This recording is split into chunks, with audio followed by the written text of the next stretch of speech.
¿Qué tal? Buenas noches. Sean ustedes bienvenidos a este espacio de conversación de nombre Punto de Fuga con la gran y famosa maestra Isabel Revuelta. ¿Cómo está, mi querida señora? Maestro, encantada de estar con usted. Feliz, muchas gracias. Me da mucho gusto. Oiga, hubo un tiempo en este país, en esta sociedad y en esta ciudad que era, pues, todo estaba en el DF. Diego Rivera dijo que México era como un pueblote. Pero todo estaba acá, era el gran centro de la ciudad. Y voy a poner tiempo, la década de los 60, había grandes personajes, seres humanos que pueden ser recordados, personajes que hicieron, tanto por sus debilidades como sus fortalezas, hicieron un rumbo y dejaron una memoria. Eso era México, ¿no? Personajes. Personajes, maestro, que de verdad traían encima no nada más la actividad, sino ellos mismos representaban todo el tiempo. Su vida significaba eso para el público, para la vida pública. Podían ser políticos, podían ser intelectuales, podían ser artistas, pero en realidad tenían esa particularidad, le daban el rostro a ese México del que usted está hablando de la década de los 50. Y usted preséntelos, maestro, cuáles son esos dos vámonos que vamos uno a hablar. para que platiquemos como siempre como nos siempre. pasa y que nos falta tiempo a usted y a mí. Hablemos del famoso regente de hierro, con un nombre, creo que era vasco el nombre, Uruchurtu. Exacto. Nacido en Hermosillo, un personaje muy peculiar, casi mítico, maestra. Caramba, hablar de Uruchurtu en México en 1960 era hablar de un figurotototón. Absolutamente. Yo llego a vivir a la Ciudad de México en 1982 y lo primero que hablaron mis papás fue, es que si Uruchurtu viera cómo está la ciudad. Y a mí me pareció como si hablaban de un cucurucho. ¿Quién es Uruchurtu? Yo tenía 9 años y me contestan, era el regente de la Ciudad de México, le decían el regente de hierro, porque tenía a la ciudad bellísima. Ernesto P., la P no sé de qué es, maestro, Uruchurtu. Ernesto Uruchurtu, con un hermano, Alfredo Uruchurtu, que fueron como un binomio, se querían mucho. Eran 9 hermanos, pero ellos dos se tenían un enorme aprecio. Uruchurtu era, digamos, empecemos por una cosa que a mí me llama la atención. ¿Cómo construyó, no, señora? Absolutamente, porque además él fue regente durante muchos sexenios. Le tocan 3. Él fue regente de, no completos, 3 presidentes, de 1952 a 1966. Adolfo Ruiz Cortines, Adolfo López Mateos, que es su apogeo, ¿no? Exacto, y un pedacito de Díaz Ordaz. Pero más allá del tema político, lo que hace es hacer infraestructura. Ya habíamos platicado usted y yo, maestro, que el siglo XX da infraestructura, había movilidad social, son las décadas de la construcción de la UNAM, se construye el Museo de Antropología, se termina el periférico, el viaducto es previo. El viaducto Piedad. Sí, bueno, se termina. Se entuba en el río Churubusco, se hace la ciudad deportiva, que creo que le inaugura Joseph Broz Tito, el líder yugoslavo. Sí. El Auditorio Nacional. Se hace el auditorio, las reformas para el Auditorio Nacional, se hace el Museo de Antropología, la segunda sección del Bosque de Chapultepec, la ampliación del Paseo de la Reforma. O sea, es un hombre muy preocupado por eso, ¿no? Es un hombre muy preocupado, es un hombre que creía a pie juntillas en el orden, con los claroscuros que eso representa, porque tampoco puedes meter a una sociedad en la política de... A mí me parece muy bien que hubiese sido un regente de hierro por la cero tolerancia, y me recuerda un poco lo que fue Giuliani en la década de los 80s, 90s en Nueva York. Cero tolerancia, hay que poner orden. Sin embargo, se le fue un poco la mano, maestro, usted me dirá si sí o si no, y se le tacha y pasa a la historia como también un hombre que censuró absolutamente, por ejemplo, las artes escénicas. Maestro, yo le quiero decir, maestro, cualquier puesta en escena tenía que ser presentada a la delegación, a un jefe de censura, y el señor hacía con un cuestionario y marcaba unas bolitas. O sea, era la época de la plenitud de la censura en México y no había autocensura. Era censura, ¿sí me explico? Absolutamente, era censura. Y un botón, cuando Viridiana se va a estrenar, cuando Luis Buñuel está listo para presentar esta obra que además en el mundo causó grandes premios en Cannes, en diferentes lugares, es una película maravillosa.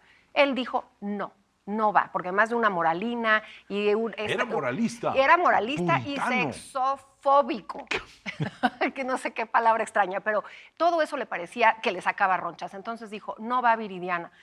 Luis Buñuel va con Salvador Novo y le dice, no puedo, vamos a ponerlo en mi teatro en Coyoacán. Sí, se lo clausura. Por supuesto que iba en contra de todo.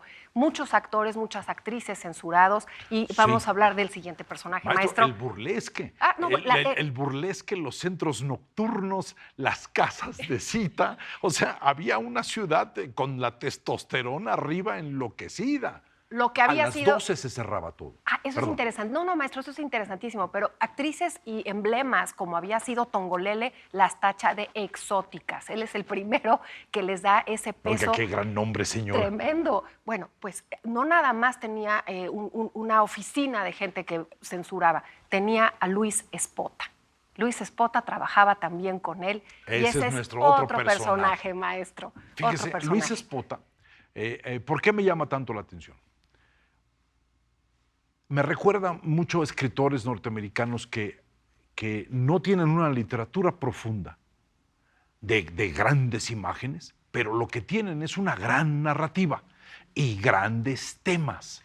Este manejo del poder, esta colección sobre el poder que tenía, que incluía las palabras mayores sobre la sucesión presidencial, la plaza sobre Tlatelolco, escogía muy bien sus temas, ¿no, señora? Hablaba de una sociedad que estaba teniendo muchos cambios y hablaba lo mismo de los braceros, que ahora son los indocumentados y que ahora son los, bueno, en los 80 los indocumentados, pero hablaba de temas, ¿por qué los ricos se habían hecho ricos?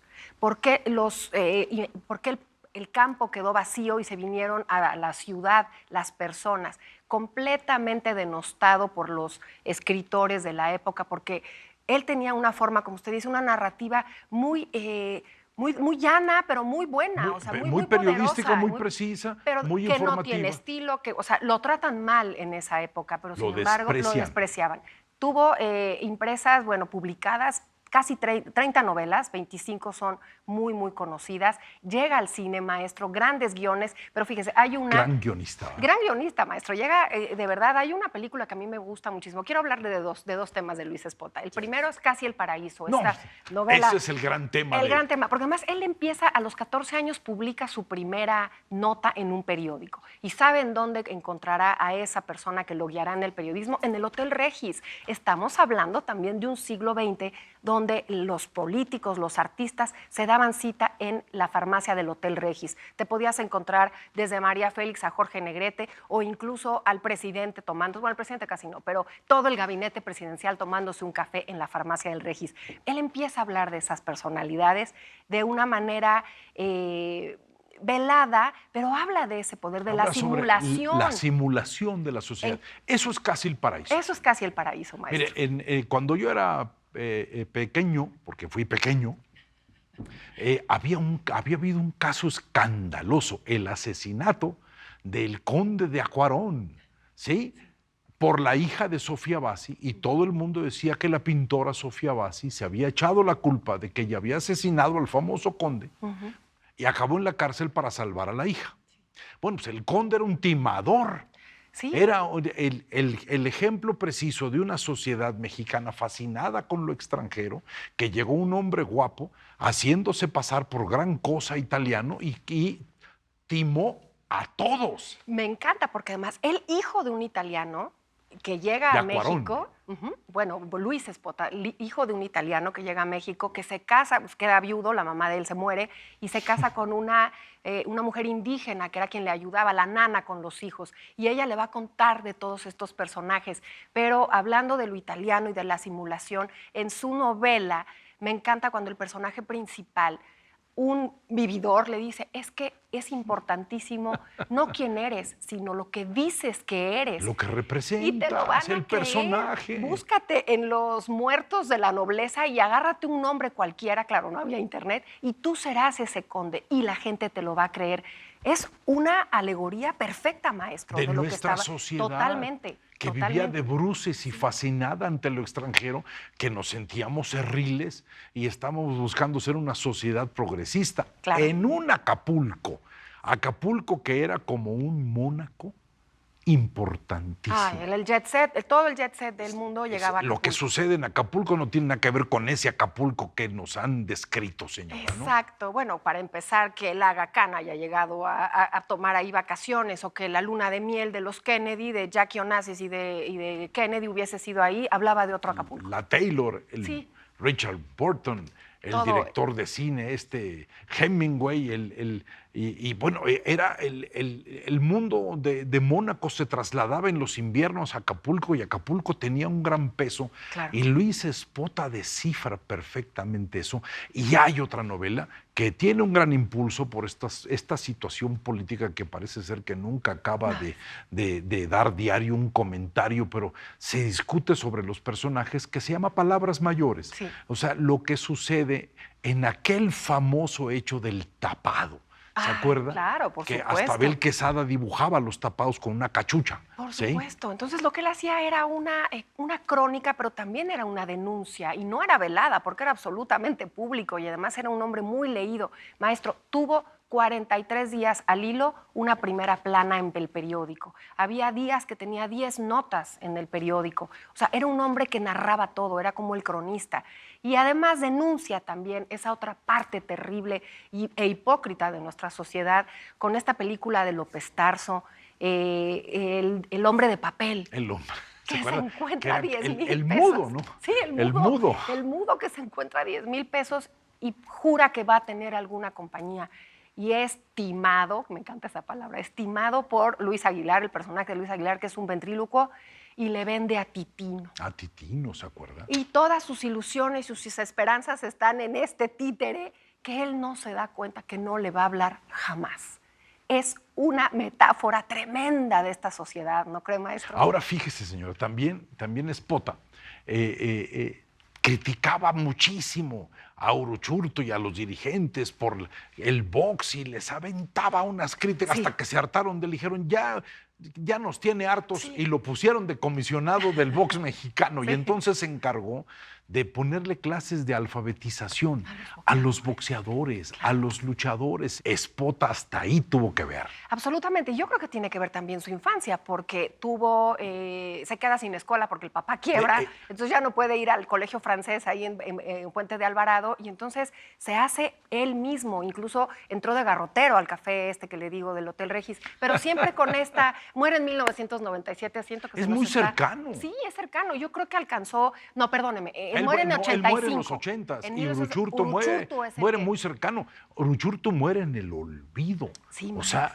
en el ostracismo, despreciado por todos. Se habrán dado cuenta, bueno, obviamente Luis Espota sí, pero se habrá dado cuenta el regente de hierro, el desastre que se convirtió, el caos en el que se convirtió esta ciudad en esa época. ¿Qué personajes, maestro? De un siglo que se está acabando ya. El siglo XXI está echando estertores, están muriendo artistas, y le agradezco mucho el tiempo para hablar de dos personajes, porque creo que lo único que yo puedo sentir es qué falta nos hacen personajes con grandeza, personajes replicables con ideas espléndidas o con maneras de vivir que le den un sentido a la juventud, para darse cuenta que se puede vivir dignamente queriendo ser mejor persona.